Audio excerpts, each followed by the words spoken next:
Gold trusted gold buyers మీరు తాకట్టు పెట్టిన బంగారాన్ని విడిపించి ఈ రోజు ఉన్న మార్కెట్ ధరకు కొనబడను.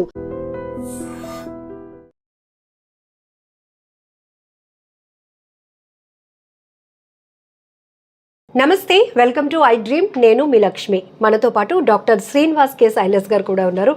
సో ఈ ఇంటర్వ్యూలో మీ అందరికీ ప్రత్యేకంగా ప్రతి ఒక్కరూ తెలుసుకోవాల్సిన విషయం ఏంటంటే వారి వారి అవసరాల నిమిత్తం రిఫ్రిజిరేటర్ సైజ్ కానీ మెయింటెనెన్స్ కోసం లేకపోతే అవసరాల నిమిత్తం మనం దాన్ని డిజైన్ చేసుకోవడం కావచ్చు, చూస్ చేసుకుంటాం, అలాంటిదే కొని తెచ్చుకుంటాం. కానీ ఫ్రిడ్జ్ అనేటప్పటికీ ఏదైనా మిగిలిపోయిన ఆహారం ఉంటే ఒక 2-3 రోజులకు కూడా అది మనం తినడానికి అవకాశం కావాలి అంటే ఇందులో స్టోర్ చేసుకొని తినాలి అనేది కాన్సెప్ట్ మన అందరికీ తెలిసిన విషయమే. అఫ్ కోర్స్ అందరూ ఇదే ఫాలో అవుతుంటారు. కానీ ఈ మధ్య ఫ్రిడ్జ్లో పెట్టినటువంటి నాన్ వెజ్ ఐటమ్స్ తినటం వల్ల చనిపోయారని, మటన్ తిని చనిపోయారని ఇలాంటి వార్తలు మనం చూస్తున్నాం కదా. సో దీనిపైన కూడా చాలా ఇన్ఫర్మేషన్ ఉంది. సో తెలుసుకోవాల్సినటువంటి ఇన్ఫర్మేషన్ ఏంటి అంటే డాక్టర్ శ్రీనివాస్ కే సైలస్ గారు వివరించడానికి మనతో పాటు ఉన్నారు. థ్యాంక్ యూ సార్, నమస్తే.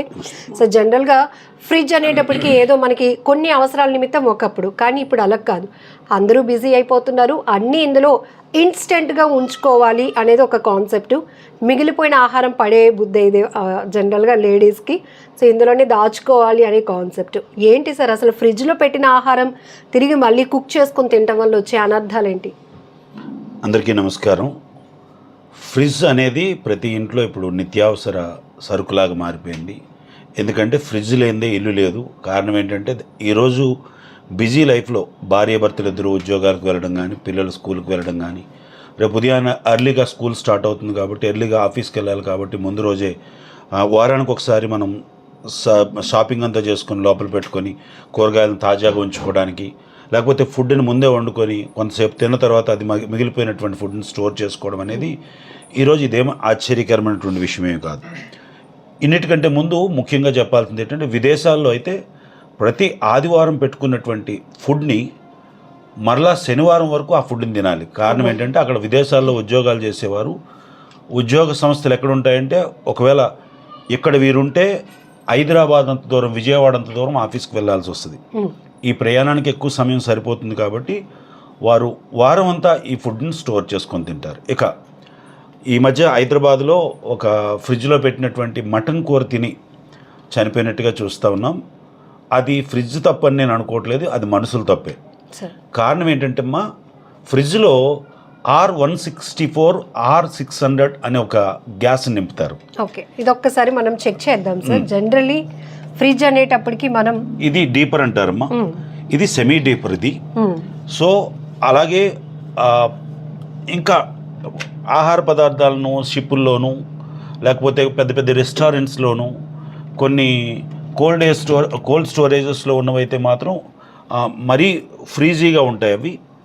సో ఇది డీప్ ఫ్రీజ్ అంటాం దీన్ని నార్మల్ ఫ్రీజ్ కింద చూస్తూ ఉంటాం. ఇవన్నీ కూడా R164 R600 అనే గ్యాస్ ద్వారా నడుస్తూ ఉంటుంది. ఈ గ్యాస్కి వెనకాల సిలిండర్ ఉంటుంది. ఈ కంప్రెసర్ ఏం చేస్తుందంటే ఈ లోపల ఉన్నటువంటి టెంపరేచర్ని బయటకు పంపించే ఏర్పాటు చేస్తుంది గ్యాస్ ద్వారా. కాబట్టి ఈ టెంపరేచర్ ఎప్పుడు కూడా ఇలాగ ఉంటూ ఉంటుంది. అయితే ఇందులో పెట్టుకున్నటువంటి ఆహార పదార్థాలు పాడైపోవడానికి ఎంత మాత్రం కూడా ఛాన్స్ లేదు. కానీ ఫ్రిడ్జ్ సరైనటువంటి కండిషన్లో లేకపోతే ఖచ్చితంగా ఆహార పదార్థం పాడవుతుంది. ఎందుకంటే సరైన టెంపరేచర్లో మనం ఫ్రిడ్జ్ని ఎప్పుడు సిద్ధంగా ఉంచుకోవాలి. టెంపరేచర్ సరిగ్గా ఉందో లేదో చూసుకోవాలి. అట్లీస్ట్ నెలకు ఒకసారైనా ఫ్రిడ్జ్ని తనిఖీ చేసుకోవాలి. లేకపోతే ఫ్రిడ్జ్ చుట్టూ ఉన్నటువంటి ఈ యొక్క ఏదైతే రబ్బర్ బుష్ ఉందో ఈ బుష్ ఏం చేస్తుందంటే బయట ఉన్నటువంటి టెంపరేచర్ లోపలికి వెళ్లకుండా, లోపల ఉన్నటువంటి టెంపరేచర్ బయటకు రాకుండా ఇది చాలా ప్రొటెక్టివ్గా ఈ విధంగా ఉంచుతుంది అనమాట. చూసారా, ఇది ఇలా వేసేటప్పుడు టప్ అనే శబ్దం వస్తుంది. ఇది చాలా గ్రిప్తో పట్టుకుంటూ ఉంటుంది. కొన్నిసార్లు మనం అన్నీ గమనిస్తాం కానీ ఈ రబ్బర్ని గమనించాం.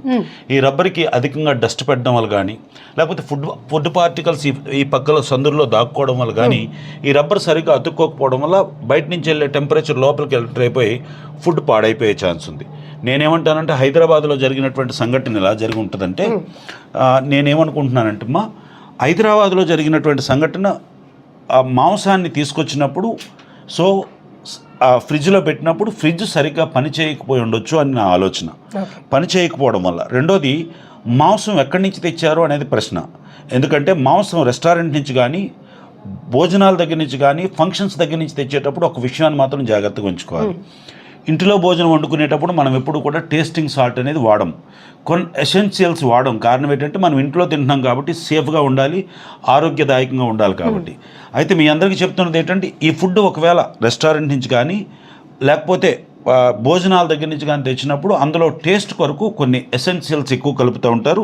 దాంతోపాటు ఫుడ్ యాసిడ్స్తో పాటు మరికొన్ని ఏమంటారు టేస్టింగ్ సాల్ట్ అని రుచి కొరకు కలుపుతూ ఉంటారు. ఇది ఇన్స్టాంట్ రుచిని ఇస్తుంది. కానీ ఈ టేస్టింగ్ సాల్ట్ వేసినటువంటి ఫుడ్ పదార్థాలను ఎక్కువసేపు స్టోరేజ్ చేస్తే అవి పాయిజన్ అయ్యే ఛాన్స్ ఉంది అనమాట. కార్బో పాయిజనస్ స్టార్ట్ అవుతూ ఉంటాయి. ఎందుకంటే ఫుడ్లో ఒక రకమైనటువంటి బ్యాక్టీరియా ఫామ్ అయి నెమ్మదిగా అందులోంచి ఒక ఫ్లైయర్ లాగా తయారై అది విషపూరితం అవుతుంది. అదే జరిగి ఉంటుంది అనుకుంటున్నాను తప్ప. సో డాక్టర్ గారు, రెగ్యులర్గా మీరు చెప్పింది వ్యాలిడ్ పాయింట్.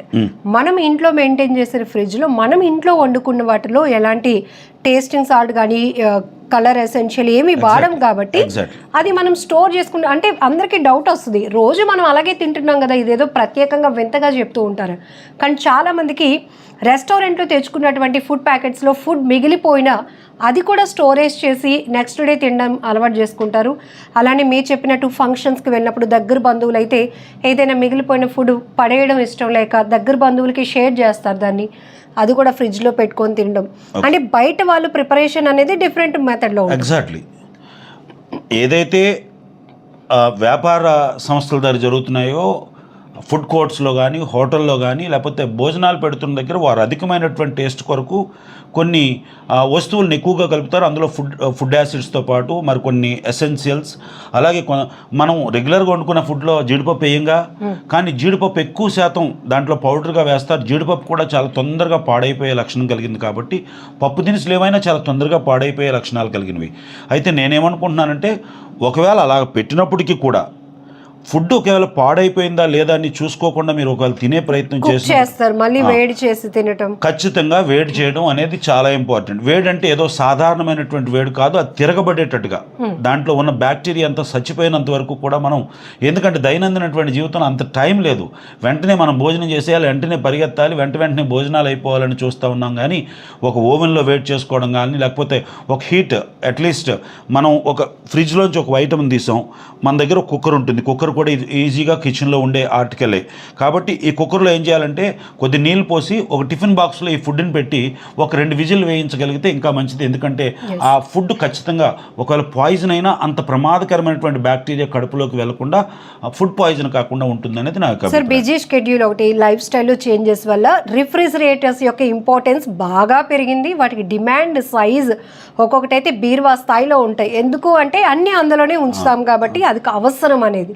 సో ఏవి ఉంచవచ్చు, ఏవి ఉంచకూడదు. ఆల్రెడీ మనం ఫుడ్ కంటైనర్స్ అనేటప్పటికి ప్లాస్టిక్ మెటీరియల్ వాడకూడదు అంటాం. అదే ప్రమాదం అనుకుంటే మళ్ళీ అందులోనే పెట్టి ఫ్రిడ్జ్లో పెట్టేస్తుంటాం. ఉదాహరణకు ఒక ప్లాస్టిక్ బాటిల్ నాకు చూపిస్తే ఒక విషయం చెప్తాను మీకు. ఉదాహరణకు ఒక ప్లాస్టిక్ బాటిల్తో మనం ఈ డీప్ ఫ్రిడ్జ్లో ఒక వాటర్నో లేకపోతే కూల్ డ్రింక్నో పెట్టాం. ఈ కూల్ డ్రింక్ను పెట్టినప్పుడు ఈ డీప్ ఫ్రిడ్జ్ ఏం చేస్తుందంటే దీన్ని ఐస్ కట్టిస్తుంది.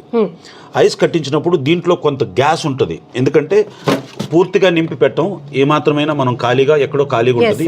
సో ఏమవుతుందంటే ఈ ఐసు ఈ లోపల ఉన్నటువంటి వాటర్ని కానీ లేకపోతే లిక్విడ్ని కానీ కంప్రెస్ చేసినప్పుడు ఈ వాటర్ బాటిల్ పగిలిపోయే ఛాన్స్ ఉంది. ఈ బాటిల్లో ఉన్నటువంటి కొంత ప్లాస్టిక్ నీటిలో కానీ ఆ పదార్థంలో కానీ చేరే ఛాన్స్ ఉంది. ఎట్టి పరిస్థితుల్లో కూడా ప్లాస్టిక్ బాటిల్ని డీప్ ఫ్రిడ్జ్లో పెట్టి తాగడం అంత శ్రేయస్కరం కాదు. ఇంకో మాట చెప్తున్నాను, ఇది ఎప్పటికైనా పగిలిపోయే ప్రమాదం కూడా ఉంది. డీప్ ఫ్రిడ్జ్లో కొంత సమయాన్ని మాత్రమే ఉంచడానికి పనికొస్తుంది తప్ప అంతకంటే ఎక్కువ సమయాన్ని డీప్ ఫ్రిడ్జ్లో ఉంచడం అంత మంచిది కాదు. ఒకటి. రెండోది, ఫ్రిడ్జ్లో పెట్టకూడనటువంటి వస్తువులు ఫ్రిడ్జ్లో పెట్టకూడనివి. మిల్క్ ప్రొడక్ట్స్ అన్నీ ఫ్రిడ్జ్లో పెట్టే తినాలి. కారణం ఏంటంటే మిల్క్ ప్రొడక్ట్స్ చాలా తొందరగా పాడైపోయే ఛాన్స్ ఉంది కాబట్టి మిల్క్ ప్రొడక్ట్స్ అన్నీ పెట్టాలి. ఫ్రూట్స్లో పెట్టకూడనివి ముఖ్యంగా అరటిపళ్ళు.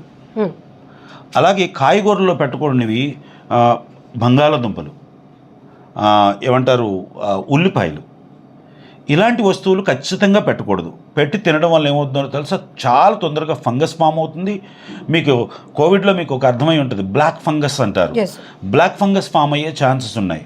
ఒక్కోసారి టమోటాలు కూడా సరిగ్గా చూసుకోకపోతే టమోటాల్లో కూడా బ్లాక్ ఫంగస్ ఫామ్ అవుతుంది. ఎందుకంటే అందులో పులుపు శాతం ఎక్కువ ఉంటుంది కాబట్టి చాలా తొందరగా బ్లాక్ ఫంగస్ ఫామ్ అవుతుంది. ఒకవేళ పొరపాటున ఉడకబెట్టుకొని తింటే పర్వాలేదు, కానీ కొంతమందికి పచ్చి టమోటా కోసుకునే తినే అలవాటు ఉంటుంది.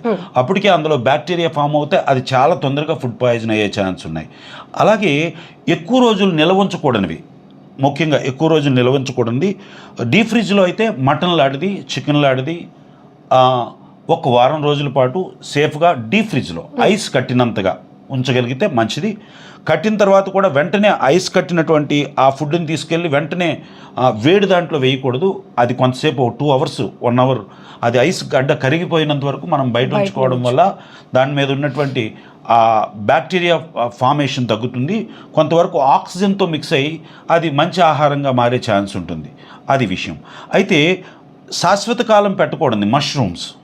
మష్రూమ్ ఎక్స్పైరీ డేట్ కంటే మనం ఎట్టి పరిస్థితుల్లో కూడా ఎక్స్పైరీ డేట్ అయిపోయిన తర్వాత మనం ఫ్రిడ్జ్లో ఉంచి తినడానికి అసలు హక్కే లేదు. రెండోది పన్నీర్ని అసలు ఎట్టి పరిస్థితుల్లో కూడా ఎక్స్పైరీ డేట్ అయిన తర్వాత ఫ్రిడ్జ్లో పెట్టినా సరే ఎక్స్పైరీ డేట్ అయిపోయిన తర్వాత దాన్ని పడేయడం శ్రేష్టం తప్ప దాన్ని తినడం వల్ల 90% ఫుడ్ పాయిజన్ అయ్యే ఛాన్స్ ఉంది. అయ్యో అది కాస్ట్లీ వస్తువు కదా, పాడైపోద్దని వండుకొని తిందాం అనుకుంటే ఖచ్చితంగా దానివల్ల అధిక ప్రమాదం. అసలు నాన్ వెజ్ కంటే చాలా తొందరగా ఫుడ్ పాయిజన్ అయిపోయే పదార్థాల్లో పాల పదార్థాలు చాలా తొందరగా పాడైపోతుంటాయి. కాబట్టి ఇలాంటి వాటిని మనం జాగ్రత్తగా ఉంచుకోవాలి. సో దేనికి ఏ పర్పస్లో ఏవి ప్రిజర్వ్ చేసుకోవచ్చో అవి మాత్రమే తగు మాత్రం వండుకొని ఎప్పటికప్పుడు తినేయడం అత్యంత శ్రేయస్కరం, ఆరోగ్యకరమైనటువంటి సూత్రం. ఒకవేళ ఏ కారణం చేతైనా మీరు ఫుడ్ మిగిలిపోయి దాన్ని ఇవ్వడానికి వీలు కాకుండా అది చాలా విలువైనటువంటి భోజనం అనుకునేటప్పుడు దాన్ని సరైనటువంటి స్టీల్ పాత్రలో శుభ్రం చేసి భద్రం చేసి దానికి మూత పెట్టి ఫ్రిడ్జ్లో పెట్టాలి. ఫ్రిడ్జ్లో పెట్టే ముందు మీ ఫ్రిడ్జ్ ఎలా పనిచేస్తుందో ఖచ్చితంగా చెక్ చేసుకోవాలి. సరైనటువంటి టెంపరేచర్ మెయింటైన్ అవుతుందా లేదా, కంపరేచర్ ఎలా ఉంది. ఎప్పుడు కూడా ఫ్రిడ్జ్ని మనం ఎప్పుడు చూడాల్సింది ఫ్రిడ్జ్ పనిచేస్తుందో లేదో చూడాల్సినటువంటి బాధ్యత. ఇలా తడిగితే ఇక్కడ చాలా వేడిగా తగులుతూ ఉంటుంది. ఇప్పుడు ఫ్రిడ్జ్ పనిచేస్తున్నట్లు లెక్క. ఒకవేళ వేడిగా తగలకుండా చల్లగా తగిలితే మాత్రం మీ కంప్రెషర్ సరిగా అంటే అవన్నీ చెక్ చేయండి సార్. జనరల్గా వితౌట్ నాలెడ్జ్ అందులో నుంచి కూలింగ్ వస్తుందా, ఉన్న పదార్థాలు చల్లగా అవుతున్నాయా, మళ్ళీ రేపు వండుకోవడానికి పనికి వస్తాయి లేదా. నేను కంపల్సరీ చెప్తున్నానమ్మా. అయితే పెట్టిన వాళ్ళు పెట్టారు. నేనేమంటున్నానంటే మీరు నన్ను తిట్టుకుంటారు, ఫ్రిడ్జ్ లేకుండా ఎలా బతకమంటారని. నేనేమంటున్నాను, అందరికీ ఒక వైద్యుడిగా, ఒక బాధ్యత కలిగినటువంటి భారతదేశ పౌరుడిగా చెప్తున్నది ఏంటంటే ఫ్రిడ్జ్ను వాడండి. ఫ్రిడ్జ్లో ఉన్నటువంటి భోజనాన్ని ఎంజాయ్ చేయండి. కానీ ఫ్రిడ్జ్లో భోజనాన్ని నేరుగా తీసుకొని వెంటనే తినడం కంటే దాన్ని వేడి చేసి తినాల్సినటువంటి బాధ్యత ఉంది. వేడి చేయకూడనటువంటి పదార్థాలు ఏవైతే ఉన్నాయో వాటిని 2 గంటల ముందే తీసుకొని పెట్టేసి దాని తర్వాత తినవలసిందిగా మనం చేస్తూ ఉన్నాం. ముఖ్యంగా పాల పదార్థాలను నాన్ వెజిటేరియన్ మాత్రం చాలా ఎక్కువ టెంపరేచర్లో ఉడకబెట్టిన తర్వాత మాత్రమే తినాల్సిందిగా మనం చేస్తూ ఉన్నాం. సో ఇక్కడ మీకు ఈ ఒక్క వీడియోలో చాలా ఇన్ఫర్మేషన్, ఫ్రిడ్జ్ కండిషన్ని మనం ఎలా చెక్ చేసుకోవాలి, వస్తున్నటువంటి కూలింగ్ సిస్టమ్ కానీ ఎప్పటికప్పుడు దాని మీద కూడా మన అబ్జర్వేషన్ ఉండాలి. క్లీనింగ్ సిస్టమ్ని చూసుకోవాలి. అట్లనే ఏవైతే స్టోర్ చేయాలి అది ఏ ప్లేస్లో మనం ప్లేస్ చేయాలి అనేది కూడా డాక్టర్ గారు చెప్పడం జరిగింది. ఇంకొకటి ఏంటంటే అన్ని ఫ్రిడ్జ్లో పెట్టేసినవన్నీ తీసి మళ్ళీ వండుకొని మళ్ళీ వేడి చేసుకొని తినేయాలి అనే కాన్సెప్ట్ కాకుండా, సో ఇందులో నాన్ వెజిటేరియన్కి వెజిటేరియన్కి చాలా డిఫరెన్సియేషన్ ఉంది. సో మిల్క్ ప్రోడక్ట్స్కి సంబంధించి కూడా ఎక్కువగా మనం పన్నీరు లేకపోతే మీరు చెప్పినట్టు మష్రూమ్ ఇవన్నీ కూడా ఫ్రిడ్జ్లో దాచుకొని వండుకోవడం అలవాటు సార్. సో ఎక్స్పైరీ డేట్ దగ్గరకు వచ్చిందంటే అది ఇంకా మనకి పనికి రాదని, అది మళ్ళీ ఫ్రిడ్జ్లో పెట్టిన తర్వాత వండుకోవడానికి పనికి వస్తుందని కాన్సెప్టే వద్దని చెప్తున్నారు. ఎందుకంటే ఇప్పుడు మనం చూస్తున్నాం చాలా వరకు ఇంట్లో ఉన్నటువంటి పరిస్థితులు వేరు. మనం బయట నుంచి ఏ ఫుడ్ తెచ్చుకున్నా అందులో చాలా వరకు ఇబ్బందికర పరిస్థితులు. మళ్ళీ దాన్ని తెచ్చి ఇందులో పెట్టి మళ్ళీ అది తిని మనం ఒంటికి ఇబ్బంది తెచ్చుకోకూడదు అనేది ఈ కాన్సెప్ట్తో ఫుల్ డీటెయిల్గా. చాలా ముఖ్యమైన విషయం, బయట నుంచి ఐస్ క్రీమ్ తెచ్చుకుంటాం, ఫ్యామిలీ ప్యాక్స్ తెచ్చుకుంటాం. ఫ్యామిలీ ప్యాక్ తీసుకొచ్చి మీరు తినేయడానికే పనికొస్తుందో తప్ప మన ఫ్రిడ్జ్లో పెట్టుకొని తినడానికి సూట్ కాదు.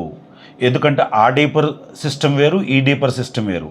అందులో ఉన్నటువంటి నిల్వ చేయబడినటువంటి స్టోరేజ్ చేయబడినటువంటి ఆ యొక్క ఫ్రీజర్ ఏదైతుందో ఆ ఫ్రీజర్ తాలూకా వాల్యూస్ వేరు, ఆ ఫ్రీజర్లో ఉన్నటువంటి టెంపరేచర్ లెవెల్ వేరు. మీరు ఈ ఫ్రిడ్జ్లో తీసుకొచ్చి పెట్టుకుంటే ఎక్స్ట్రీమ్ కోల్డ్కి వెళ్ళిపోయే ప్రమాదం ఉంది. అది మీరు తినేటప్పుడు అందులో పాలు పదార్థాలు కలిసే ఛాన్స్ ఉంటాయి. అందులో పంచదార కలిసే ఛాన్స్ ఉంటాయి కాబట్టి అవి కూడా ఫుడ్ పాయిజన్ అయ్యే ఛాన్స్ ఉంది. గమనించండి, ఐస్ క్రీమ్ని మీరు తినగలిగితేనే తినగలిగినంత తెచ్చుకోండి తప్ప తెచ్చి మళ్ళీ ఫ్రిడ్జ్లో స్టోర్ చేసుకొని తినడం అనేది మన ఇంటి ఫ్రిడ్జ్ వేరు, షాపులో ఉన్నటువంటి ఫ్రిడ్జ్ వేరు, ఐస్ క్రీమ్ వాడుతున్న ఫ్రిడ్జ్ వేరు, మన ఇంట్లో వాడుతున్నటువంటి ఫ్రిడ్జ్ వేరు. కాబట్టి ఐస్ క్రీమ్ను కూడా అది శ్రేయస్కరం కాదు. చాక్లెట్ కూడా కొన్నిసార్లు సమ్మర్లో ఏమవుతుందంటే జోబులో పెట్టుకొని వస్తే, లేకపోతే షాప్ నుంచి వస్తే చల్లబడిపోద్ది అని చెప్పి డీప్ ఫ్రిడ్జ్లో పెట్టుకుంటాం. డీప్ ఫ్రిడ్జ్లో పెట్టుకొని వెంటనే తినగలిగితే మంచిది. అది 10-15 రోజులు ఉన్న తర్వాత దాన్ని తినడం జరిగితే అందులో విపరీతమైనటువంటి ద్వీప కణాలు చాకోస్ ఉండడం వల్ల అది పురుగు పట్టే ఛాన్స్ ఉంది. ఎందుకంటే టెంపరేచర్ను కూడా పురుగు పట్టే ఛాన్సెస్ ఉంటాయి, టెంపరేచర్లో కూడా బతకగలిగే ఛాన్స్ ఉంటాయి. అలాగనుకుంటే మన ఫ్రిడ్జ్లో ఉన్న వాటికి పురుగు పట్టదు అనుకుంటే హిమ ప్రాంతాల్లో పురుగులు లేకుండా ఉండాలి కదా.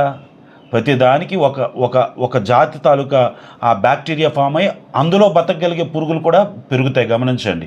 కాబట్టి కొన్ని వస్తువులను మాత్రం ఖచ్చితంగా ఫ్రీజర్లో పెట్టకూడదు. పెట్టిన తర్వాత వాటిని సరిగ్గా ఉడకబెట్టుకొని సరైనటువంటి మోతాదులో మాత్రం ఉడకబెట్టి సరైన టెంపరేచర్లో ఉడకబెట్టి తింటే శ్రేయస్కరం. హైదరాబాద్లో జరిగినటువంటి సంఘటనలో నేను అంటాను, ఫ్రిడ్జ్ తప్పు కాదు. ఫ్రిడ్జ్ సరైనటువంటి టెంపరేచర్ లేకపోయి ఉండొచ్చు, వారు తీసుకున్నటువంటి ఫుడ్ ఫ్రిడ్జ్లో పెట్టిన తర్వాత పాడైపోయి ఉండొచ్చు.